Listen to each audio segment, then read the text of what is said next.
Hi friends, ഇന്നത്തെ വീഡിയോയിൽ നമ്മൾ നെയ്ച്ചോറ് ഉണ്ടാക്കാനായിട്ട് അരി വറക്കും വേണ്ട, വെള്ളത്തിലിട്ട് കുതിർക്കാനും ഒന്നും ചെയ്യേണ്ട കേട്ടോ.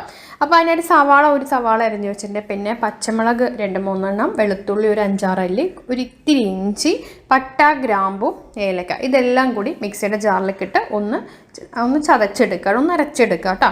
അപ്പോൾ അതൊന്ന് ഞാൻ മിക്സിയുടെ ജാറിലേക്ക് അരച്ച് വെച്ചിട്ടുണ്ട്. ഇനി നമുക്ക് കുറച്ച് വെളിച്ചെണ്ണയും കുറച്ച് നെയ്യും കൂടി ഒരു നമ്മളൊരു അടി കട്ടിയുള്ള പാത്രത്തിലോ നോൺ സ്റ്റിക്ക് പാത്രത്തിലോ ഇട്ടിട്ടുണ്ട്.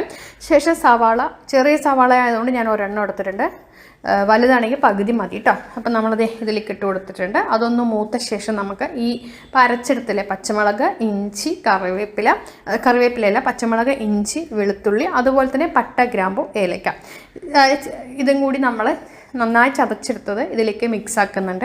ഇപ്പം നമ്മളിങ്ങനെ ചെയ്തെടുക്കുകയാണെങ്കിൽ നമ്മൾ കഴിക്കണ സമയത്ത് പട്ടയും ഗ്രാമ്പും അതുപോലെ തന്നെ ഏലക്കൊന്നും കടിക്കാനായിട്ട് വരില്ല, നല്ലൊരു ഫ്ലേവർ കിട്ടുകയും ചെയ്യും. അപ്പോൾ അത് വഴറ്റിയ ശേഷം നമ്മൾ അരി കുതിർത്തൊന്നും വെച്ചിട്ടില്ല, കഴുകിയെടുത്ത അരിയെടുത്ത് ഇതിലേക്ക് ഇടുന്നുണ്ട്.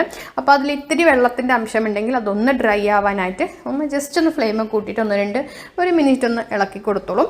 അപ്പോൾ ഞാനിപ്പോൾ അതിൽ ഒരു ഗ്ലാസ് അരിക്ക് 1.25 ഗ്ലാസ് വെള്ളമാണ് എടുത്തിരിക്കുന്നത്, കാരണം നമ്മൾ അരി കുതിർക്കുന്നില്ല, അരി വറക്കുന്നില്ല. ഓക്കെ, അപ്പോൾ ജസ്റ്റ് ഒന്ന് ആ ഒരു വെള്ളം അതിലുണ്ടെങ്കിൽ പോകാൻ വേണ്ടി ഒന്ന് ഇളക്കിയെടുത്തൊന്നും മാത്രമേ ഉള്ളൂ. അപ്പോൾ ഒരു ഗ്ലാസ് അരിക്ക് 1.25 ഗ്ലാസ് വെള്ളം, തിളപ്പിച്ച വെള്ളമാണ് എടുത്തിരിക്കുന്നത്. അപ്പോൾ ആ അളവിലാണ് ഞാൻ എടുത്തിരിക്കുന്നത്. ഓക്കെ, ഒരു ഗ്ലാസ് അരിക്ക് 1.25 ഗ്ലാസ് വെള്ളം, അപ്പോൾ ആ ലെവലിൽ ഞാൻ എടുത്തിട്ടുണ്ട്. അപ്പോൾ 2 ഗ്ലാസ് അരി, അതിനനുസരിച്ചിട്ടുള്ള വെള്ളം കൂടി ചേർത്ത് തിളപ്പിച്ച വെള്ളമാണ് ചേർത്ത് ഇതിലേക്ക് ഇട്ടിട്ടുണ്ട്.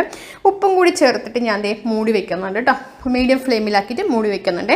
ഇടയ്ക്ക് ഒന്ന് ഇളക്കി കൊടുത്തിട്ട് ഒരു 15 മിനിറ്റ് കഴിയുമ്പോൾ ഇടയ്ക്കൊന്ന് ഇളക്കി കൊടുക്കണം. 15 മിനിറ്റ് കഴിയുമ്പോൾ ഫ്ലെയിം ഓഫ് ആക്കിയിട്ട് ഒരു 15 മിനിറ്റ് മൂടി അങ്ങോട്ട് വയ്ക്കാം. ഓക്കെ, അപ്പോൾ മൊത്തം അരമണിക്കൂർ, അതായത് 15 മിനിറ്റ് നമ്മൾ സ്ലോ ഫ്ലെയിമിൽ വെച്ചു. അതിനുശേഷം നമ്മൾ ഫ്ലെയിം ഓഫ് ആക്കിയിട്ട് അടച്ചെന്നെ വെച്ചു. എന്നിട്ട് ഇപ്പോൾ എടുത്തിട്ടുണ്ട്, നമ്മുടെ ഗീ റൈസ് റെഡി ആയിട്ടുണ്ട്. അപ്പോൾ ഇതിൽ നിങ്ങൾക്ക് കശുവണ്ടി അതുപോലെ തന്നെ കിസ്മിസ് ഒക്കെ വറുത്ത് ചേർക്കണമെങ്കിൽ ചേർക്കാം. അതല്ല സവാള നമ്മൾ റോസ്റ്റ് ചെയ്തിട്ട് ഇടണമെങ്കിൽ അതും നമുക്ക് ഇട്ട് കൊടുക്കാം. ഞാൻ പക്ഷെ അതൊന്നും ചെയ്തിട്ടില്ല. നമ്മൾ കുട്ടികൾക്ക് സ്കൂളിലൊക്കെ പോകുമ്പോൾ പെട്ടെന്ന് ചെയ്തെടുക്കാൻ പറ്റും. ഇതാകുമ്പോൾ അവർക്ക് വെജിറ്റബിൾ കുറുമ, ചിക്കൻ കറി എന്തിൻ്റെ ഒപ്പം നമുക്ക് കഴിക്കാൻ പറ്റും. എല്ലാം നമുക്കിപ്പോൾ സവാള വറുത്തിടണമെന്ന് നിർബന്ധമില്ല അതിൽ. അതുപോലെ തന്നെ കശുവണ്ടിയും കിസ്മസ് ഉണ്ടെങ്കിൽ ഇടാം, ഇല്ലെങ്കിൽ കുഴപ്പമില്ല. അപ്പോൾ ഇതിന് കോമ്പിനേഷൻ ഇപ്പം ഞങ്ങൾ ചിക്കനാണ് എടുത്തിട്ട് ഉണ്ടാക്കി വെച്ചിരിക്കുന്നത്. അപ്പോൾ ചിക്കൻ കറിയും അതുപോലെ തന്നെ നമ്മളുടെ നെയ്ച്ചോറ് റെഡി ആയിട്ടുണ്ട്.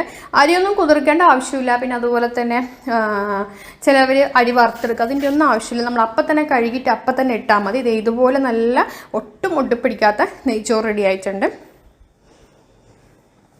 അപ്പം നിങ്ങൾ എന്തായാലും ഇതുപോലെ ഒന്ന് ചെയ്ത് നോക്കുക. കാരണം മിക്ക ആളുകളും ഞാൻ ചെയ്യുന്ന കണ്ടിരിക്കുന്നത് ഒന്നില്ലെങ്കിൽ ഒരു 30 മിനിറ്റ് കുതിർത്താൻ വയ്ക്കും, അല്ലാന്നുണ്ടെങ്കിൽ നെയ്യിലിട്ട് വറുത്തെടുക്കും. അതിൻ്റെ ഒന്നും ആവശ്യമില്ല, നമുക്ക് ഇങ്ങനെ ചെയ്താൽ മതി. ഏറ്റവും എളുപ്പപ്പണിയാണ് ഈ ഒരു സംഭവം ചെയ്തെടുക്കുന്നത്. അപ്പോൾ അത് കറി റെഡി ആയിട്ടുണ്ട്. കറി കൂടി ഞാൻ അതിലേക്ക് ഇട്ട് കൊടുക്കട്ടെ. അപ്പോൾ അതേ സംഭവം റെഡി. അപ്പോൾ ഇനി അതെല്ലാവരും ഒന്ന് ചെയ്ത് നോക്കുക.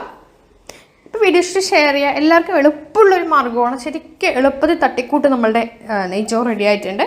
അപ്പോൾ ഗസ്റ്റൊക്കെ വന്നാൽ പെട്ടെന്ന് ചെയ്തെടുക്കാം. താങ്ക്